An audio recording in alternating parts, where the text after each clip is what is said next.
Hi, my name is Roger Davey, and this video today is about an EEOC mediation. I'm going to assume that the people watching this video already have an EEOC mediation that they've agreed to go to and that they're going to an EEOC mediation. And this video is how to prepare for it and what's going to happen at that EEOC mediation. I'll cover a little bit about how you get to mediation, for those that haven't decided whether they want to go or not, or maybe even those that have agreed to go to mediation but maybe are having second thoughts. So we'll cover that briefly as well too. First thing you need to realize is that EEOC mediations are part of the EEOC process in an attempt for the EEOC to settle some cases and to move those cases off the system. What happens is when a case comes into the EEOC, they really separate it out into different categories. But one of the categories they separate them out into is a case that they think may have some merit. They're not sure, but they think it's a case that for whatever reason should go to mediation before they do an investigation. And if they do that, usually when you go in and you fill out the charge, the EEOC will ask you if you want to mediate. Usually give you a sheet of paper, ask you to fill it out, maybe with some mediation information as well too. I guess the first question people may have is should I say yes? And my answer is generally is yes, you should do that. You should fill it out. You should agree to go to mediation. You really have nothing to lose. If you don't settle at mediation, then the case goes back to the EEOC and it goes for investigation. Now, before a case can be mediated, just because you say yes doesn't mean it'll happen. Your employer has to say yes as well. And so if you say yes and then your employer says yes, then you end up going to mediation. Now, I'm going to assume for the purpose of this video that if you're going to the mediation, you're going by yourself, you don't have a lawyer. If you have a lawyer, then your lawyer, certainly a competent lawyer, will get you ready for the mediation, will talk to you about it, and generally will take care of all the details. In fact, the lawyer will usually do the talking for you. Now, I would always advise you that if you can get a lawyer to go to the mediation with you. In some cities, especially El Paso, Texas, where I'm a Texas board certified lawyer in labor and employment law. For the most part, lawyers in our city agree to do mediations on a contingency basis. That means we charge a percentage. We usually charge a smaller percentage to go to just to a mediation than we do to take on a whole case. But that'll vary from city to city and from lawyer to lawyer. But I can tell you as a general rule, you'll get more to mediation if you have a lawyer than if you don't have one. But if for whatever reason you don't have a lawyer, and a big percentage of people that go to mediation don't have lawyers, don't let that keep you from going to mediation. Mediation is a great chance for you to hear what the other side says, so you know what their case is. It also gives you a chance to settle your case and to move on. Now, we'll tell you, because the mediation occurs early in the process, and neither the employer or you really have all the information. You haven't gone through discovery process, haven't taken depositions or traded interrogatories, and any other things we do when the case is filed or a lawsuit's done. You don't have quite enough information, but still it's a good time to try to settle your case if you can early and get out. If the case settles, they usually settle for smaller amounts of money, or they settle for something non-monetarily, such as a job back, maybe a letter of recommendation. Your employer won't fight your unemployment. But for whatever reason you decide to mediate, it's a good process to go through, because even if you don't settle, you still get some information. Now, at the mediation, when you show up for the mediation, you'll have a mediator. Now, what is a mediator? A mediator is a neutral. They're a third party that is hired by the EEOC. Sometimes, in fact, usually they're an EEOC employee, but that's not always true. They can be outside mediators. Their job is to bring the parties together and to see if they can get a settlement. Now, what you need to understand about the mediator is that their job is to try to see if there's any place in between you and the employer where you can come to some resolution of the case and settle the case and basically get it off the docket of the EEOC to move that case out. Mediators are judged to a large degree by how many cases they settle. And that's something that you really should understand, because a mediator is someone who's not on your side, and they're not on the employer's side either. Their goal is to try to get the case settled. And you should understand that, because if you're under the false sense that they're there to help you somehow, then you can be lured into a settlement that may not be in your best interest. So just always remember that. I've had, for the most part, good mediators. We certainly have a good mediator in El Paso, Texas, but I have had some mediations with the EEOC, with some outside mediators, where the mediators, at least in my opinion, were not up to par for what I would want for a mediator. So they really vary a lot. And we'll talk a little about how to handle that situation. So the first thing that's going to happen is when you go to a mediation, it's going to be in a conference room. And what's going to happen is the mediator is going to bring you together. You're going to introduce the parties. And the first thing the mediator is going to tell you is that the mediation is confidential. And in fact, at the EEOC, they actually require you to sign some paperwork where you acknowledge that the mediation is confidential. So what does that mean by a confidential mediation? It's really pretty strong, especially in Texas. What it means is that whatever happens in the mediation stays at the mediation.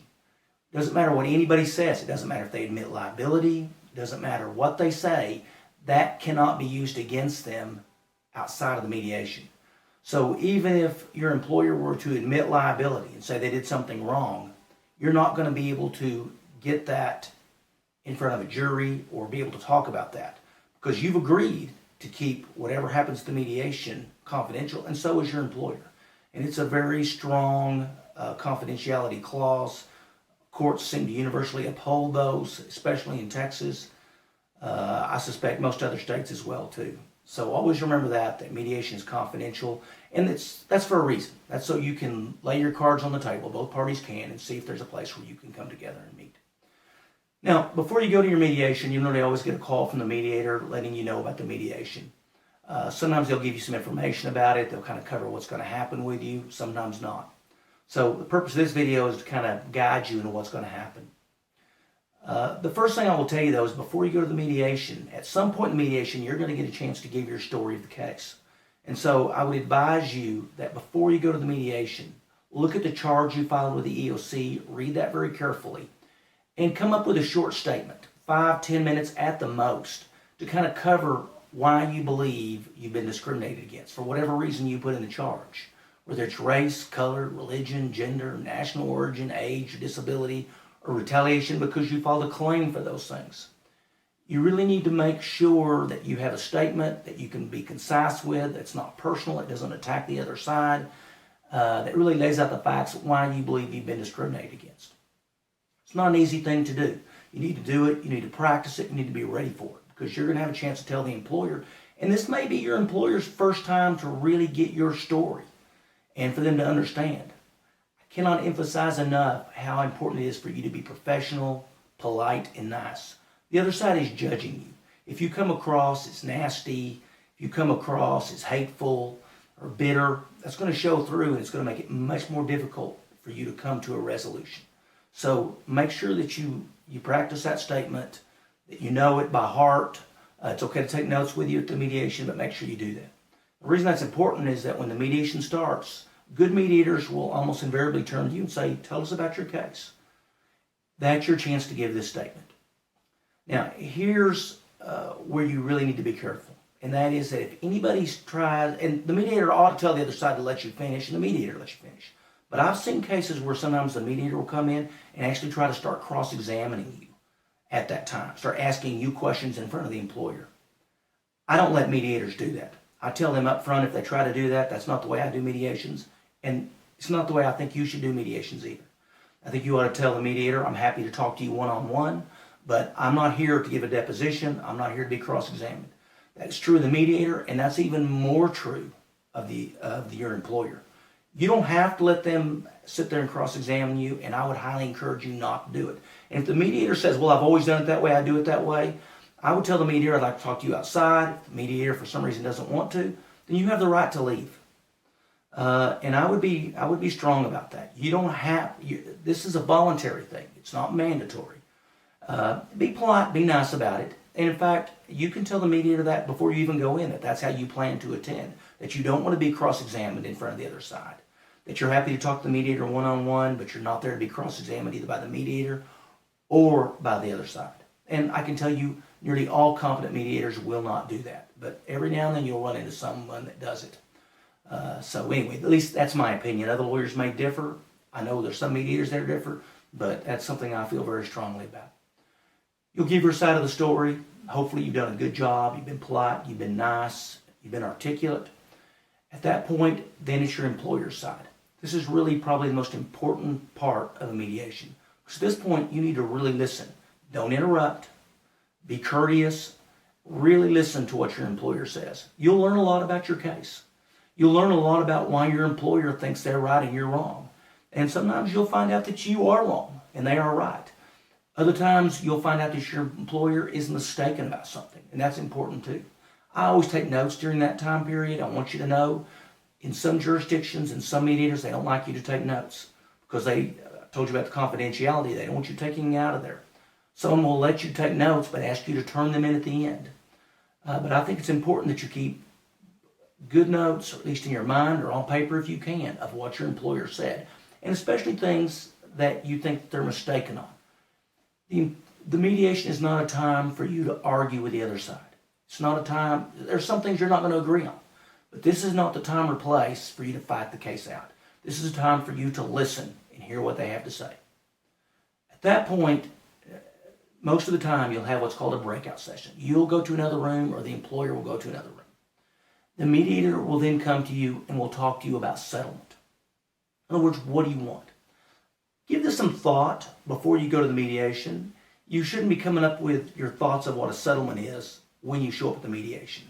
If you do that, if when you show up at the mediation that's the first time you've thought about settlement, it's going to make it a lot harder to settle your case.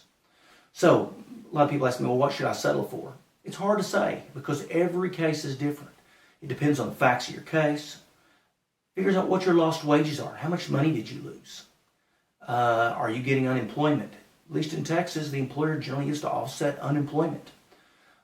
So what are your back wages? What are your future wages? You know, if you've got another job where you're making more money, you got it right away, your damages won't be as great as if you lost a high-paying job and the odds of you finding another job are not very good.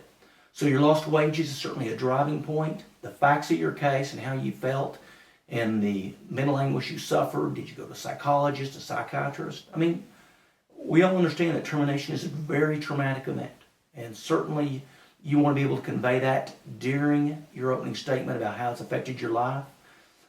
You want to be able to be articulate about that so that the other side understands that a jury may give you money for your mental anguish. So go through that and decide what your case is worth. I will tell you this, and I think everybody would generally agree. Nobody gets everything they want in a mediation. Everybody has to compromise. And I will tell you this, if you're not willing to compromise, then mediation is going to be a waste of time for you. Because generally most people walk out of mediations a little unhappy. They didn't get everything they wanted. So be ready to compromise. Finally, at the end of the day, if you reach a settlement with the other side, you'll be asked to sign a settlement agreement. I want to make sure that you understand this. Once you sign that settlement agreement, for the most part, you're done. Your case is over. The EEOC will dismiss your case, and that's the end of your case. And that's it. So you need to understand that. You know, whether they're going to reinstate you to your job, whether they agree to pay you money, whatever kind of solution that you came up with, once you settle, your case is over.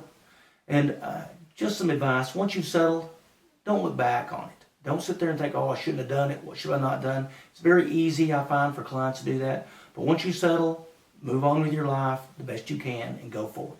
Because once you settle, it's over. But don't settle unless you're really sure you want to settle. Don't be bullied into settlement that you don't want. Don't be bullied into something that you don't think is fair. Yes, compromise, but don't sell yourself out either. Thank you very much. My name is Roger Davey. I'm a board-certified labor and employment lawyer in El Paso, Texas. You can go to my website, www.rogerdavey.com, for more information. Thank you.